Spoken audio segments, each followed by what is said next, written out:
Hi everyone. सो आज जो हम स्टार्ट करेंगे वो हमारा रिकर्जन होगा, राइट। रिकर्जन होगा तो रिकर्जन को हम थोड़ा अच्छे से पढ़ेंगे और बहुत सारे क्वेश्चंस होंगे, लाइक कुछ लीड कोड के होंगे जो आप लोग सॉल्व करोगे। तो मैं सारे पॉइंट्स क्लियर करूंगा कि रिकर्जन कैसे सॉल्व करते हैं, क्या होता है रिकर्जन का मतलब क्या होता है, या उसको कैसे समझेंगे, ठीक है। तो मैं बेसिक से बताना स्टार्ट करूंगा कि रिकर्जन कैसे लिखते हैं, एक रिकर्जन कैसे काम करता है। तो वो सारी चीज़ें आपको रहेंगी, ठीक है। तो रिकर्जन का मतलब क्या होता है, अगर मैं रिकर्जन की बात करूं कि रिकर्जन का मतलब है क्या, है ना। जैसे मैं रिकर्जन बोलता हूँ, रिकर्जन, ठीक है, या रिकर्सिव बोलूं, तो रिकर्सिव या रिकर्जन है क्या। तो रिकर्जन का मतलब होता है कि एक फंक्शन जो खुद को कॉल करे, यानी अ पर्सन कॉल इटसेल्फ, है ना। ऐसा बोल सकते हैं, अ पर्सन कॉल इटसेल्फ, यानी कोई बंदा जो खुद को कॉल करे। जब कोई भी बंदा खुद को कॉल करेगा तो क्या होगा, वो रिकर्जन होगा, ठीक है। तो रिकर्जन का मतलब वो क्या होता है, तो रिकर्जन का मतलब होता है भाई कोई एक बंदा जो खुद को कॉल करे, यानी कोई एक फंक्शन जो बार बार खुद को कॉल करता है, तो उसे क्या बोलते हैं, उससे बोलते हैं रिकर्जन, ठीक है। अच्छा, ये बहुत बेसिक एग्जाम्पल रिकर्जन का, राइट। अच्छा, उसके बाद क्या है, एक रिकर्जन में क्या क्या होता है। तो एक रिकर्जन में अगर मैं रिकर्जन की बात करूँ तो मेरे लिए इसमें दो चीज़ें आपको मिलेंगी। एक तो मिलता है बेस केस, है ना, एक होता काम। क्या होता है एक बेस केस, बेस केस क्या होता है, एक मैं स्टोरी से बताता हूँ कि जैसे मान लो आपके पास एक बंदा है, आपने उसको काम दिया, उसने आपने काम दिया। काम इस तरीके से दिया कि भाई आपने बोला एक काम कर, तू ये जो डेटा है मेरे पास, ये है ना, जैसे मेरे पास 100 मार्क्स नंबर्स हैं, ठीक है, 100 नंबर्स हैं। तो उसने बोला एक काम करो, तुम one one by one count करो, यानी one plus one plus one plus one plus one ऐसा करके। उसने बोला ऐसा कुछ काम करके मुझे दो, है ना, ऐसा कुछ करके दो, ये काउंट करके बताओ मेरे पास कितना है। आपको क्या बताना था, काउंट बताना था। और उसने बोला देखो जैसे ही ये पाथ खत्म हो जाए, पाथ मतलब एक रास्ता है यहाँ पर, ये पाथ खत्म हो जाए वहां पर रुक जाना, ठीक है, वहां पे जाना, वो रुक जाना। उसने बोला ठीक है। उसने क्या किया, यहाँ से चलना स्टार्ट किया, यहाँ भी गया, वो यहाँ भी गया, है ना, वो जा रहा है, वो भी यहाँ भी गया, ये भी गया, वो उसने ये भी किया, ये भी किया, उसने ये भी किया, और ये कुछ ऐसा करके आया। तो उसने काउंट कर लिया, तो काउंट किया, उसको 100 मिल गया। तो जैसे ये रोड पे पहुंच गया, उसने काउंटिंग बंद कर दी, है ना, क्योंकि हम अपने कंडीशन पे पहुंच गए। अच्छा, उसने क्या सोचा यार कि मैं क्या करता हूँ, ये जो रास्ता है, रास्ता नहीं, रास्ता बोल सकते हैं या फिर हम ऐसा बोलते हैं कि ये पॉलीथीन है, ये कोई एक पॉलीथीन है, ठीक है, पॉलीथीन है, क्या है, पॉलीथीन, ठीक है। उसने क्या बोला कि अगर इस पॉलीथीन पे जो मैं चल रहा हूँ, हर सपोज करो ये बॉल है मेरी, ये बॉल आप समझ लो, और इन बॉल को मैं काउंट कर रहा हूँ, यहाँ पर गया, फिर यहाँ काउंट कर रहा हूँ, यहाँ काउंट कर रहा हूँ, यहाँ, क्या मैं कुछ ऐसा कर सकता हूँ, क्या क्या मैं कुछ ऐसा करूँ कि मुझे ना यहाँ तक जाने की ज़रूरत ना पड़े, मतलब यहाँ तक जाने की ज़रूरत ना पड़े, और ये मेरा काम हो जाए। तो मैं क्या करूँगा, इस पॉलीथीन को मैं अपनी तरफ क्या करूँगा, पुश करूँगा, भाई आजा मेरी तरफ आजा।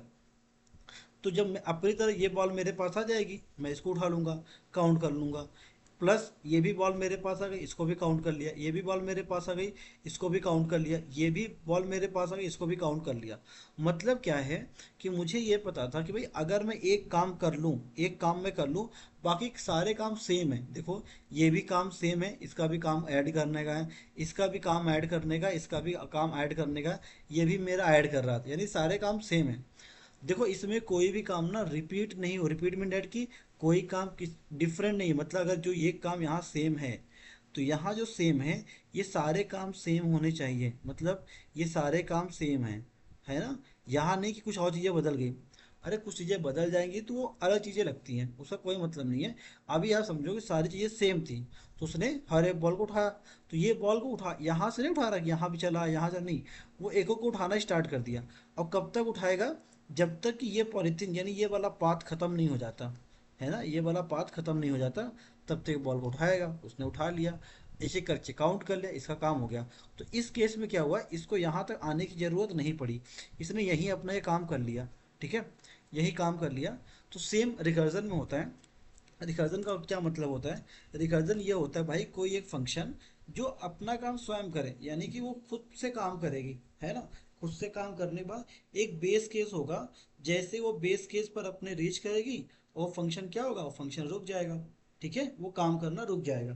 तो अगर मैं मेजर की बात करूँ तो इसमें दो ही होते हैं, एक तो होता है फंक्शन जो काम करेगा, सेकंड क्या होता है, सेकंड आपका वो डेटा होता है जिस पर पूरा फंक्शन रन करेगा। ठीक है। अच्छा, ये हमेशा ध्यान रखना, अगर मैं एक फंक्शन लिखता हूँ यहाँ पर, एक फंक्शन ए बी सी, ये फंक्शन है मेरा ए बी सी, है ना। अब मैं फंक्शन लिखता हूँ एज अ बिगिनर, मैं पहली बार पढ़ रहा हूँ ऐसा, कि भाई मैंने पहली बार स्टार्ट किया, मुझे नहीं पता है कि रिकर्जन क्या होता है। मुझे किसी ने बोला कि एक फंक्शन जो अपने आप को कॉल करे, तो मैंने ए बी सी कॉल कर लिया। मैंने बोला ठीक है, कोई बात नहीं।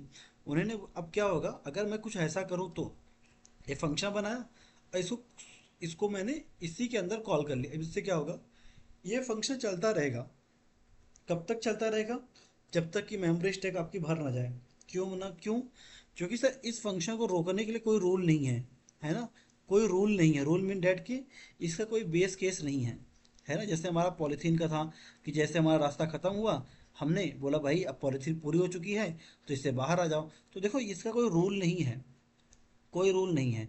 मतलब हमेशा ध्यान ये रखना, अगर कोई भी फंक्शन रिकर्सिव कॉल होगा, या रिकर्सिव फंक्शन आप लिख रहे हो, रिकर्जन में फंक्शन को लिख रहे हो, अगर गलती से आपने बेस केस नहीं दिया ना, बेस केस, अगर आपने बेस केस नहीं दिया, तो ये पूरा फंक्शन स्टैक में चला जाएगा। अब तब तक चलेगा जब तक कि पूरा फंक्शन भर ना जाए, यानी पूरी मेमोरी क्या हो जाए, भर ना जाए, तब तक ये चलता रहेगा, ये चलता रहेगा। इसीलिए बेस केस इंपॉर्टेंट है। आपको कुछ भी करो, आपको बेस केस देना ही देना है। यानी कुछ भी आप कर सकते हो, बट बेस केस आपकी रिक्वायरमेंट रहेगी। क्या रहेगा base case, base case requirement रहेगा। आप कुछ भी करो, आपको बेस केस देना ही देना है। ठीक है। तो बेस केस इंपॉर्टेंट है, हाँ बेस केस इंपॉर्टेंट है। आपको हमेशा जो आपका बेस केस है, क्या होगा, बेस केस हमेशा आपको देना पड़ेगा। ठीक है। चलो, अभी ये हो गया बेस केस। अच्छा, बेस केस क्या लिखते हैं, बेस केस कुछ भी हो सकता है। बेस केस का मतलब, बेस केस कुछ भी हो सकता है। जैसे जैसे मैं क्या बोल रहा हूँ, बेस केस कुछ भी हो सकता है। मैं किसी भी डेटा को चलाऊंगा, और मैंने बोला ये डेटा कुछ ये आ जाए, तो कंडीशन ट्रू कर दो, इसको बाहर कर दो, है ना। तो जैसे मैंने बोला कि फंक्शन है मेरे पास, एक फंक्शन है, फंक्शन ए बी सी, और इसमें एक एन पैरामीटर आ गया। मैंने क्या बोला, इफ़ अगर अगर एन की वैल्यू इक्वल टू क्या, एन की वैल्यू, अगर एन की value less than equal to 10 हो जाए, है ना, तो अगर ये कंडीशन ट्रू हुई तो मैं यहाँ से रिटर्न कर जाऊँगा। यहाँ से मैंने क्या किया, सिर्फ रिटर्न कर दिया। अदरवाइज मेरा ए बी सी कुछ तो चलेगा।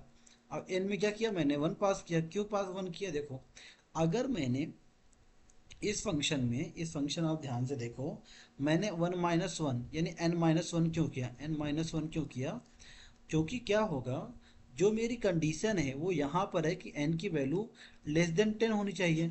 ठीक है, लेस देन 10 होनी चाहिए। अब ए बी सी को जो हमने कॉल किया, तो जितने पैरामीटर ए बी सी के पास है उतने पैरामीटर आपको पास करना पड़ेगा। तो मेरे पास एक ही पैरामीटर था, वो क्या था, एन था। चलो हमने एन को पास कर दिया था। माइनस वन क्यों किया, क्योंकि सर हमारी जो बेस कंडीशन है वो ये है कि एन की वैल्यू लेस देन 10 होनी चाहिए। अगर गलती से हमने एन की वैल्यू को प्लस कर दिया, तो ये कभी कंडीशन पहुंचेगा ही नहीं। क्यों, क्योंकि वैल्यू हमेशा बढ़ेगी, यानी राइट साइड में शिफ्ट होगी, है ना। अगर ये माइनस इन्फिनिटी से इन्फिनिटी है, तो आपका डेटा कहाँ जाएगा, इस तरफ जाएगा, निगेटिव की तरफ कभी आएगा नहीं। और ये कंडीशन कभी रीच ही नहीं होगी। तो ये क्या होगा, ये कंटिन्यूस चलता रहेगा, जब तक कि आपकी मेमोरी पूरी क्या ना हो जाए, पूरी फिल ना हो जाए, तब तक ये कंटिन्यूस चलता रहेगा। ठीक है। तो इसे क्या बोलते हैं, रिकर्जन बोलते हैं, है ना। ये हमारा क्या है, बेस केस है। ये हमारा क्या है, बेस केस है ना। अब मैं आपको कोड से समझाता हूँ कि मैं क्या बोल रहा था, राइट। ठीक है। तो हमारे पास, हाँ ये हमारे पास डेटा है। हम कुछ तो ट्राई करते हैं लिखने का। ठीक है, इसको हटा देते हैं। हम अपना डेटा लिखना स्टार्ट करते हैं। ठीक है। चलो, तो हम एक फंक्शन बनाते हैं। एक फंक्शन हमारे पास, फंक्शन ए बी सी करके, ठीक है। उसमें हमने एन को पास कर दिया, हमने पास कर दिया। हमें रिकर्सिव कॉल करना था, हमने बोला एन, अगर एन की वैल्यू लेस देन 10 है, तो ये क्या कर रिटर्न कर जाए। आपका मन, आप कुछ भी रिटर्न करो, जीरो कर दो, वन कर दो, टू कर दो, आपका मन अभी रिटर्न कुछ भी करे।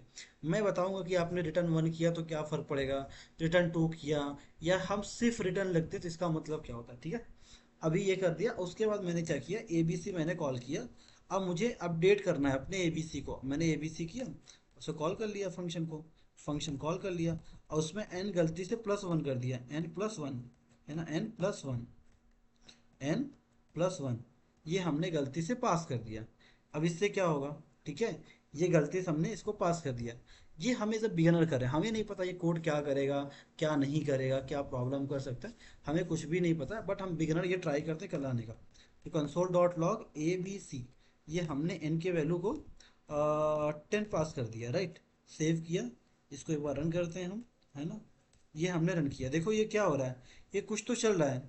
इसका देखो ये कहाँ पर आ गया, ये देखो ये क्या दे दिया, maximum call stack size exit, यानी कि भाई आपने मैक्सिमम कॉल साइज यूज कर ली है, ठीक है। तो अच्छा, पर ये ऐसा आया क्यों, अब इस कोड को रन करते हैं, पढ़ते हैं हम। तो हमें पता चला कि जो हमने कोड लिखा हुआ है उसमें n की वैल्यू <10 है, पर गलती से हमने जो abc है ना उसको हमने प्लस कर दिया। तो ये कभी माइनस इन्फिनिटी से इन्फिनिटी की बात करें तो ये डेटा हमेशा पॉजिटिव जाएगा, निगेटिव कभी जाएगा ही। जब निगेटिव कभी जाएगा ही नहीं तो n की वैल्यू 10 पर कभी रीच ही नहीं करेगा, तो इसलिए ये हमेशा चलता रहेगा। तो पहली गलती क्या है हमारी, दो चीज़ें, या तो हम इसको बढ़ा लें, तो दो तरीके हैं सही करने का। अगर मुझे यहाँ सही करना है, अगर मुझे इसको सही करना है, यानी हम मुझे चाहिए a+b आए, यानी n+c आए, तो मैं इसको बड़ा कर लेता हूँ, ठीक है। ऐसा डेटा में कुछ पास कर दूंगा, लाइक ऐसा कुछ पास कर दिया 4, क्योंकि 4 से ग्रेटर होना चाहिए, राइट। चलो इसको चला के फिर से देखते हैं। ये हमने किया, डेटा अनडिफाइन आया। अनडिफाइन क्यों है बताता हूँ, अनडिफाइन क्यों है। देखिए कोड हमारा चल गया, ठीक है। कोड ने कोई प्रॉब्लम कोड ने कोई प्रॉब्लम क्रिएट नहीं किया, कोड प्रॉपर चला, ठीक है। और उसका जो डेटा है वो क्या अनडिफाइन हमें आया, ठीक है। अब मुझे यहाँ पर क्या करना था, अब मुझे कुछ ऐसा करना है भाई, ये लेस देन चले, अगर ये लेस देन चले तो यहाँ n की वैल्यू हमें चाहिए -1। तो चलो अभी हम देखते हैं ये चलता है कि नहीं चलता, क्या है। तो ये देखो, ये 0 इसने रिटर्न किया, राइट। अब इस कोड को ध्यान से देखो, आप इस कोड को ध्यान से देखो, इसमें दो चीज़ें आपको मिलेंगी। हमने क्या किया, कोड वही लिखा हुआ है, कोड वही लिखा हुआ है। एक कोड में अनडिफाइन आया, एक कोड में 0 आया। तो ऐसा क्यों हुआ, ऐसा क्यों हुआ कि एक कोड में 0 आया और एक कोड में अनडिफाइन आया, ऐसा क्यों। इसका लॉजिक है, मैं आपको एक्सप्लेन करता हूँ। पहले ये कोड देख लो, उसके बाद इस कोड को मैं कॉपी करता हूँ। इस कोड को मैंने किया कॉपी, ठीक है। इसका चलो पोस्टमार्टम करते हैं, देखते हैं क्या है इसके अंदर, ऐसा क्यों हुआ, ठीक है। ऐसा क्यों हुआ कि फर्स्ट टाइम में जो डेटा हमारे पास आया वो क्या आया, वो आ गया हमारे पास ऐसा कुछ। तो ये करते हैं, ये इसको थोड़ा सा जूम करते हैं ताकि इसको हम अच्छे से और समझ सके, राइट। देखो अब होता क्या है कि जब भी कोई फंक्शन, अब जैसे इस फंक्शन को ध्यान से देखो, ये एबीसी जो फंक्शन है ना, ये जो एबीसी फंक्शन है, ये एबीसी फंक्शन में रिटर्न टाइप है, देखो रिटर्न टाइप है, ठीक है। रिटर्न भी है, रिटर्न हमारा जीरो है, रिटर्न हमारा जीरो है। लेकिन जब ने हमने एबीसी को कॉल किया है, एबीसी कॉल किया है n-1 में, क्या इसमें कुछ रिटर्न किया, क्या इस फंक्शन ने, जो हमने फंक्शन कॉल किया, कुछ रिटर्न किया, नहीं किया। इसने कुछ भी रिटर्न नहीं किया। अब देखो चलेगा कैसे, क्या क्या हो सकता है, आओ केस से समझते हैं। तो अब क्या हुआ होगा कि जब ये पूरा डेटा ये स्टैक के फॉर्मेट में आता है, स्टैक के फॉर्मेट में आता है, n की वैल्यू 4 है, n की वैल्यू यहाँ पर आई होगी, n की वैल्यू यहाँ, n की वैल्यू 4 आ गई, चलो ठीक है। क्या n की वैल्यू यानी 4 <10 से है, हाँ कंडीशन ट्रू है। देखो ये क्या हुई, <10 है। तो जैसे ही <10 हुआ, ये कंडीशन ट्रू हुई, तो इसने रिटर्न कर दिया 0। इसने क्या रिटर्न किया, रिटर्न किया 0, है ना। तो जब से ये रिटर्न किया 0, इस वाले एबीसी को 0 मिल गया, इसीलिए उसका आउटपुट हमें 0 मिला। उसका आउटपुट क्या मिला, हमें 0 मिला। तो ये कंडीशन हमारी डिश हो गई, आउटपुट हमें 0 मिल गया। अच्छा, सेकंड वाले केस में हमने क्या किया था, सेकंड वाले केस में देखो, इसमें हमने प्लस किया था ना, इसको ग्रेटर देन किया था। चलो ग्रेटर देन करते हैं, अब इसको करते हैं हम ग्रेटर देन, ठीक है।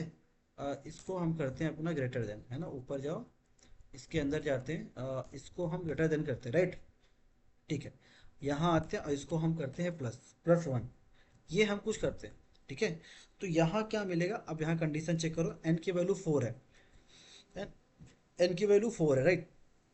n की ये तो स्टॉक में फंस ही जाएगा, मुझे पता है ऑलरेडी ये फंस जाएगा। तो ये क्या आएगा देखो, अब n की वैल्यू क्या, अब देखो ये तो हमें प्लस हो रहा है, ठीक है। चलो अभी देखते हैं क्या क्या हो सकता है। तो n की वैल्यू 4 है। अब देखो क्या n यानी 4 ग्रेटर देन 10 है, नहीं 10 नहीं है, कंडीशन फॉल्स हो गई। तो यहाँ पर आ गया, ठीक है, यहाँ पर आ गया, यहाँ पर आया, फिर ABC ने कॉल किया n+1 को। मान लो n+1 यहाँ 5 कॉल हो गया, ठीक है, यानी कि जो फंक्शन n4 होगा, n4 कॉल करेगा n5 को। तो हम यही से मान के चलते हैं कि चलो n5 कॉल हो रहा है, तो इसने इसने इस वाले फंक्शन ने कॉल किया n5 को, यानी कि n5 को कॉल किया। ठीक है, कोई बात नहीं है, आ जाओ। फिर क्या होगा, अब चूंकि मुझे पता है भाई ABC जो है, ABC क्या है, एक रिकर्जन फंक्शन है, वो खुद से कॉल करेगा। तो जब ABC ने खुद से कॉल किया तो उसने फिर से चेक किया, n की वैल्यू अब क्या हो गई, अब n की वैल्यू 5 हो गई। तो क्या 5 की वैल्यू, क्या जो 5 है आपका ग्रेटर देन 10 है, नहीं, कंडीशन फॉल्स हुई। जब कंडीशन फॉल्स हुई फिर इसके बाद आ गया, तो ये देखो 5, ये 5 है, ये 4 था, ये 5 इसने कॉल किया। इसी तरीके ये 6 को कॉल किया होगा, है ना, क्योंकि अब जब जब सेकेंड टाइम होगा n की वैल्यू क्या 5 to 6 हो जाएगी। अब 6 क्या ग्रेटर देन 10 है, नहीं, कंडीशन फॉल्स हुई। तो इसने ये कॉल किया, F6 आ गया। ऐसे F7 आया होगा, ऐसे ही F8 आएगा और F9 आएगा। ठीक है, F10 की बारी आई तो F10 भी आ जाएगा, क्यों, क्योंकि 10 की वैल्यू क्या है, ग्रेटर देन 10 है क्या, नहीं, कंडीशन फॉल्स हो गई, कोई दिक्कत नहीं। जब 11 की बारी आई होगी, 11 यानी देखो मैं इसको फिर से अच्छे से बना देता हूँ ताकि चीज़ें और भी समझ में आ जाएं। जब ये 11 की बारी आई ना, 11 की, ये स्टैक ऐसा बना होगा देखो, ठीक है। तो मान लो F4 ने अपने कॉल किया, ठीक है, इसने F5 ने अपने कॉल किया, F6 ने अपने कॉल किया, F7 ने अपने कॉल किया, F8 ने कॉल किया, है ना, F9 ने कॉल किया, और F10 ने कॉल किया, और F11 ने कॉल किया। तो जैसे F11 हुआ तो उसकी वैल्यू क्या हो जाएगी, देखो, इसको देखो, F11 रखो, 11 ग्रेटर देन 10, कंडीशन ट्रू हुई। जब कंडीशन ट्रू हुई तो इसने क्या रिटर्न किया, जीरो। तो F11 ने क्या रिटर्न किया, जीरो, रिटर्न जीरो, रिटर्न किया जीरो। ठीक है, ये हमने ले लिया। जब इसने ये रिटर्न किया ये जीरो, तो क्या हमने कहीं सेव किया, क्या डेटा कहीं सेव किया, क्योंकि ये जीरो आने के बाद देखो, ये जब जीरो आ गया तो ये यहाँ आ गया होगा इसके पास F10। तो क्या F10 कुछ रिटर्न कर रहा है, मतलब ये वाला जो फंक्शन है कुछ रिटर्न किया क्या, नहीं, कुछ भी रिटर्न नहीं किया। तो इसीलिए यहाँ यहाँ चलने के बाद, यहाँ चलने के बाद ना, यहाँ पर जो डेटा आएगा वो क्या मिलेगा, अनडिफाइंड, अनडिफाइंड। ठीक है, इसीलिए यहाँ पर आपको क्या मिला, इसीलिए यहाँ आपको अनडिफाइंड मिला, क्यों, क्योंकि इस वाले फंक्शन ने कुछ रिटर्न किया ही नहीं। अगर जब ये वाला फंक्शन रिटर्न नहीं करेगा तो इसके बाद वाले फंक्शन डेटा कहाँ से मिलेगा, है ना, क्योंकि ये इस फंक्शन ने कुछ रिटर्न ही नहीं किया, इस वाले फंक्शन ने। तो जब तक ये वाला फंक्शन कुछ रिटर्न नहीं करेगा तब तक डेटा नहीं मिलेगा। तो आ जाओ इस फंक्शन को रिटर्न कराते हैं, इस फंक्शन में जाते हैं और बोलते हैं कुछ रिटर्न करने के लिए। ठीक है, देखो ये हमारा कोड है, अब इसको हम रिटर्न कराते हैं। तो लेट एक RES स्टोर कर लेते हैं, ठीक है, ये डेटा है, और क्या करते हैं, इसको रिटर्न करते हैं, रिटर्न, रिटर्न RES को। अब क्या होगा, अब डेटा सबको मिलेगा, चलो देखते हैं क्या मिलता है। तो देखो अभी हमारा जीरो मिल रहा है, इसको थोड़ा सा सही कर लेते हैं, ये तो पहले वाला कोड है, ये हो गया, और इसकी वैल्यू ग्रेटर देन ये हो गई, राइट। अब देखते हैं क्या मिलता है, राइट, इसको चेक किया मैंने। अब देखते हैं क्या मिलता है, देखो ये जीरो हमारा प्रिंट हो रहा है, जबकि यहाँ पर क्या हमें अनडिफाइंड मिल रहा था, है ना, अनडिफाइंड ये मिल रहा था। ठीक है, क्योंकि हमने सिर्फ रिटर्न किया, जो भी डेटा, हमने कुछ कैलकुलेशन नहीं किया कि वन रिटर्न करो, बी रिटर्न करो, है ना। अगर हम यहाँ एन कर दें, एन तो यहाँ एन भी रिटर्न कर सकते हैं। तो देखो एन की वैल्यू अब क्या हो जाएगी, है ना, देखो यहाँ पर, तो देखो उसने 11 रिटर्न किया, राइट। तो इस तरीके से हमको अनडिफाइंड किस केस में मिलेगा, अनडिफाइंड उस केस में मिलेगा जब ये कुछ भी रिटर्न ना करे। अगर ये रिटर्न नहीं करेगा, जैसे देखो इस कोड में अगर मैं ये बोलूँ कि ये रिटर्न को हटा दूँ, इस रिटर्न को मैं हटा दूँ और मैं इसको ट्राई करूँ प्रिंट करने का, तो देखो मुझे क्या मिलता है ना। तो देखो यहीं पर अनडिफाइंड मिलना स्टार्ट हो गया, क्यों, क्योंकि ये जो फंक्शंस है ये कुछ रिटर्न नहीं कर रहा है, जबकि हमें डेटा लेना है तो रिटर्न करना पड़ेगा, क्योंकि ऊपर तो रिटर्न किया, उसके बाद कोई रिटर्न लिखा ही नहीं था। इसीलिए हमें यहाँ रिटर्न लिखना क्या इंपॉर्टेंट है, तो यहाँ रिटर्न लिख दो आप, रिटर्न RES कर दो। ठीक है, अच्छा, ये सेट हो गया आपका, हाँ ये चीज़ें चलेंगी। दूसरा केस क्या होता है, देखो आपने, मैंने ना यहाँ रिटर्न किया, राइट, ये फंक्शन मैंने कॉल किया, तो अगर मैं यहाँ पर console.log को n प्रिंट करूँ तो मुझे कोई दिक्कत नहीं, हर स्टेप पर n की वैल्यू प्रिंट होगी।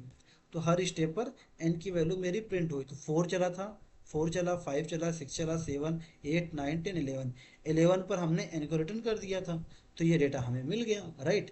अगर सोचो इस डेटा को मैं यहाँ प्रिंट करूँ तो क्या होगा, यहाँ पर कंट्रोल जेड, इसके बाद अब मैं इसको सेव करता हूँ, तो आप देखना ध्यान से, तो देखो ये उल्टा हो गया, ये उल्टा हो गया। अब देखो यहाँ से क्या था, इसको ध्यान से देखो, तो इसको 4, 5, 6, 7, 8, 9, 10, 11 ये अपना रिटर्न लिया, ठीक है, जब हमने ऊपर यूज़ किया था। अभी हमने इसके नीचे यूज़ कर लिया, तो हमें क्या मिल रहा है, 10, 9, 8, 7, 6, 5, 4 और ये 11। ऐसा क्यों हो रहा है, ये बात ध्यान से देखो। देखो होता क्या है कि जब कोई भी फंक्शन रिकर्जन कोई फंक्शन है ना, तो कोई भी रिकर्जन फंक्शन जब कॉल होता है, जब भी कॉल होगा, इसके नीचे जो भी डेटा होता है ना, वो उसका स्केप रख लेता है। मतलब कहने का मतलब ये है कि ये जो फंक्शन है, इसके फंक्शन जो कोड होगा, ये जैसे 1 लाइन का कोड है, 2 लाइन का कोड है, 3 लाइन का कोड है, 4 लाइन का कोड है, 5 लाइन का कोड है, 6 लाइन, जितने भी लाइन्स ऑफ कोड है, हर एक कॉल बैक इस लाइन को याद रखते हैं, इस लाइन को याद रखते हैं ये लोग। क्या रखते हैं इस लाइन को, इस लाइन को याद रखते हैं कि भाई जब हम वापस आएंगे तो इस लाइन को हमें चलाना है, इस 10 तक लाइन को हमें चलाना है। तो इसका मतलब क्या है, इसका मतलब ये होता है कि जब एक रिकर्सिव फंक्शन कॉल होता है, तो उसके नीचे, उसके इस फंक्शन के नीचे जो भी डेटा है वो तुरंत रन नहीं होता, वो तुरंत रन नहीं होता। हर एक कॉल इसके नीचे जितना भी डेटा है, उसका जितना भी स्पेस है, वो सब याद रखते हैं ये लोग। क्यों क्यों याद रखते हैं, इसलिए कि जब ये फंक्शन, जब हम रिटर्न पर आएंगे ना, वापस में आएंगे, तो ये सारी लाइन हमें चलानी है। ये सारी की सारी लाइन क्या होती है, सारी की सारी लाइन हमें चलानी है। इसलिए जब तक रिकर्सिव कॉल होगा तब तक यहाँ की कोई भी लाइन नहीं चलेगी। ये बात ध्यान रखना, जब तक ये रिकर्सिव फंक्शन कॉल होगा, इसके नीचे कोई भी कोड चलने वाला नहीं है, इसके नीचे कोई भी कोड नहीं चलेगा। वो कब चलेगा, जब ये अपने बेस केस पे पहुंच जाएगा, बेस केस एंड होगा, जब ये रिटर्न करेगा, तब ये सारी लाइन एक साथ चलना स्टार्ट हो जाएंगी। इसीलिए हमें डेटा उल्टा मिला था, है ना, क्योंकि डेटा यहाँ से रिटर्न किया होगा 10 को पहले, फिर 9 को, फिर 8 को, फिर 7 को, 6 को, 5 को, 4 को, 3 को, 2, 1, इस तरीके रिटर्न किया था। इसे डेटा उल्टा हमें मिला था, ठीक है। आई थिंक सो ये आपको समझ में आया होगा कि रिकर्सिव क्या करते हैं, कैसे काम करते हैं, ठीक है। अच्छा, अब मैं कुछ कोड करता हूँ। अच्छा, ये चीज़ें हो गई रिकर्सिव। अब रिकर्सिव फंक्शन लिखते कैसे हैं? तो रिकर्सिव फंक्शन लिखने का अपना एक बेसिक तरीका है, जो मैं आपको समझाऊंगा। हमने फंक्शन पढ़ा होगा 10th में, है ना, हमने क्या पढ़ा होगा, फंक्शन। हमने हमने क्या पढ़ा होगा, फंक्शन, फंक्शन, ठीक है। हमने 10th और 12th में फंक्शन पढ़ा होगा, फंक्शन। फंक्शन क्या होते हैं, फंक्शन कैसे बनता है, एफ जैसे एन है, मैंने बोला n plus f n minus one, तो ये हमारा क्या है, फंक्शन है, ठीक है। जैसे हमें एफ एन किया, एफ एन को बोला f plus f n minus one, ये फंक्शन है। तो ये फंक्शन लिखने का तरीका होता है, ठीक है। ये हमने 12th में किया हुआ है कि कैसे फंक्शन लिखते हैं। अब इस फंक्शन में क्या होता था कि एन की ऐसा कुछ डेटा होता था, जिसमें हमें ये बोला जाता कि अगर एन की वैल्यू ग्रेटर देन 10 हो जाए, तो रिटर्न करना है आपको, रिटर्न कर दो आप एन को रिटर्न कर दो, ठीक है। और एन की वैल्यू जो स्टार्ट होगी वो 1 से होगी, ऐसा हमें बोला जाता था कि एन की वैल्यू जो ग्रेटर देन अगर 10 है तो रिटर्न कर दो एन को। और अगर एन की वैल्यू लेस इक्वल कहाँ से स्टार्ट होगी, एन से, तो हम इसमें क्या करते, डेटा फिल करते थे। F1 डालो, है ना, तो 1 प्लस ये F0 हो गया। तो यहाँ बोले था कि भाई F0 की वैल्यू हमेशा 1 होगी, तो देखो ये 1 आ गया, तो हमें F1 की वैल्यू निकालनी थी, क्या करते थे, 1 प्लस 1 इक्वल टू 2, तो ये हमारा डेटा आ गया। तो इस तरीके से हम फंक्शन सॉल्व करते थे। तो जैसे हम फंक्शन सॉल्व करते थे ना, वैसे हम पूरा ये डेटा सॉल्व करेंगे रिकर्सिव। तो रिकर्जन जो पूरा हम पढ़ेंगे, वो फंक्शन बेस से ही पढ़ेंगे, ठीक है। क्या पढ़ेंगे, पूरा का पूरा फंक्शन बेस से ही पढ़ेंगे, ठीक है। चलो, सबसे पहला क्वेश्चन क्या है कि भाई अगर मुझे किसी नंबर का सम निकालना है तो क्या होगा, how to find the sum of the number, यानी कोई एक नंबर है, उसका सम निकालना होगा, तो मैं क्या निकालूंगा। जैसे मैंने बोला भाई नंबर मेरा 5 है, 5, अब 5 का सम निकालो, तो 5 का सम क्या होगा भाई, 5 होगा प्लस 4 होगा प्लस 3 होगा प्लस 2 होगा प्लस 1 होगा, यही तो होगा। अगर मैं नंबर की बात करूं कि भाई 5 तक का नंबर का सम कैसे निकालो, तो आप ऐसे निकालोगे ना कि सर पहले 5 आ जाएगा, उसका ऐड कर लेंगे, उसको ऐड कर लेंगे, उसको ऐड कर लेंगे, उसको ऐड कर लेंगे, तो हमारा निकल जाएगा। अच्छा, चलो, इसी बात को हम कुछ इस तरीके से बोलते हैं कि भाई फंक्शन में लिखने का ट्राई करते हैं, है ना। फंक्शन में लिखने का ट्राई करते हैं, तो मैं ये मेरा क्या है, ये तो मेरा n है, और इसको क्या बोल सकता हूँ, इस वाले पार्ट को देखो, ये हमारा 5 है, मैं 5 को 5 प्लस 4 प्लस 3 प्लस 2 प्लस 1 ये बोल सकता हूँ, बिल्कुल बोल सकता हूँ। इस पैटर्न को ध्यान से देखो, इस पैटर्न में ये जो 5 है ना, ये यहीं पर है, यानी ये n बराबर 5 है, तो इसको तो मैं n लिख सकता हूँ। अच्छा, इसको मैं क्या लिख सकता हूँ बताओ, इस वाले फंक्शन को मैं क्या लिख सकता हूँ, तो मुझे दिख रहा है यार कि ये 4 3 2 1 हो रहे हैं, ठीक है, यानी डेटा कुछ तो हो रहा है, कुछ तो हो रहा है। इसका मतलब अगर देखो ये 4 कैसे मिलेगा, 4 हमें तब मिलेगा जब हम 5 में -1 कर दें, तो हमें 4 मिल जाएगा, बिल्कुल मिल जाएगा। ये 3 कैसे मिल रहा है, हम 3 में अगर 4 में -1 कर दें तो हमें 3 मिल रहा है, ठीक है, कोई दिक्कत नहीं। ये 2 कैसे मिल रहा है, अगर 3 में हमने 1 कर दिया तो ये हमें 2 मिल गया, ठीक है। 1 कैसे मिल रहा है, अगर 2 में हमने -1 कर दिया तो ये हमें क्या मिला, 1 मिला। तो इस तरीके से हमें ये डेटा मिल रहा है, राइट, इस तरीके से डेटा मिल रहा था। तो अगर इस ध्यान से देखो तो इस पूरे डेटा को हम क्या लिख सकते हैं, इसको लिख सकते हैं fn-1 लिख सकते हैं ना, क्योंकि f भाई n की वैल्यू क्या है, n की वैल्यू 5 है, 5 माइनस 4 f4 है। अगर मैं इस डेटा को कंसीडर करूं तो 4 की वैल्यू क्या होगी, 4 की वैल्यू होगी 4 प्लस 3 प्लस 2 प्लस 1, यही होगा। 3 को बोलूँ तो क्या होगा, 3 की वैल्यू क्या होगी, 3 प्लस 2 प्लस 1, ये इस तरीके से होगा। तो इस वाले फंक्शन को तो हम ऐसे ही लिख सकते हैं ना, f n n plus n minus one. आप देखो, इसको हम यही तो लिख सकते हैं ना, इस पूरे फंक्शन को।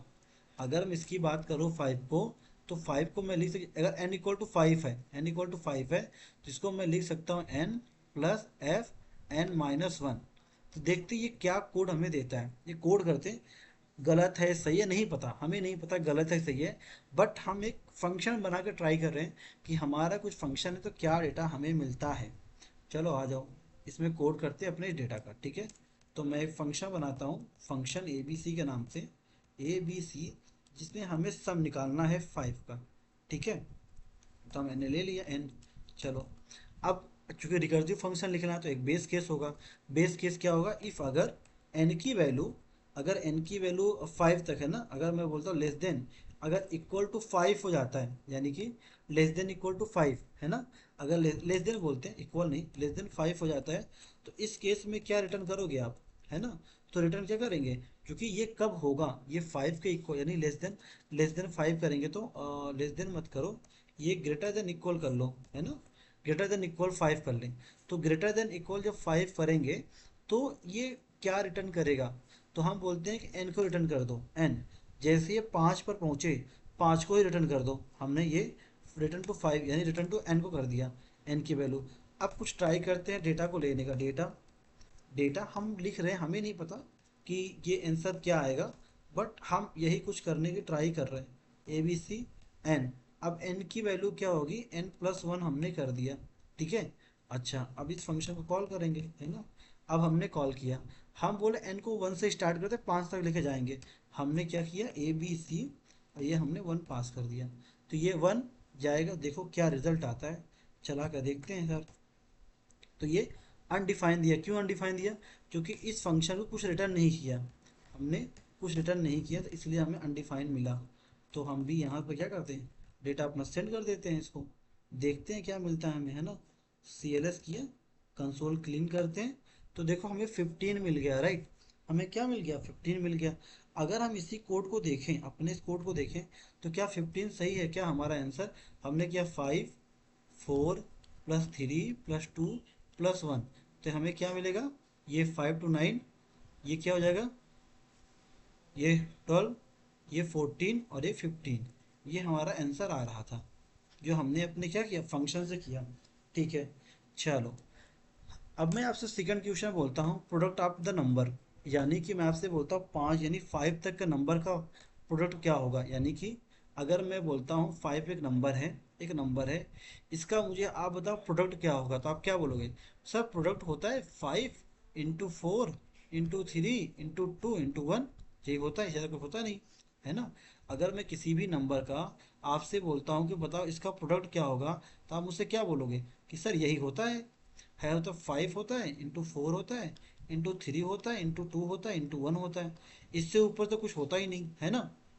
अच्छा, अब इस कोड को फिर से फंक्शन के बेस में कन्वर्ट करने का ट्राई करो। इसको हम फिर से क्या बनाएंगे, फंक्शन के बेस में कन्वर्ट करने का ट्राई करेंगे।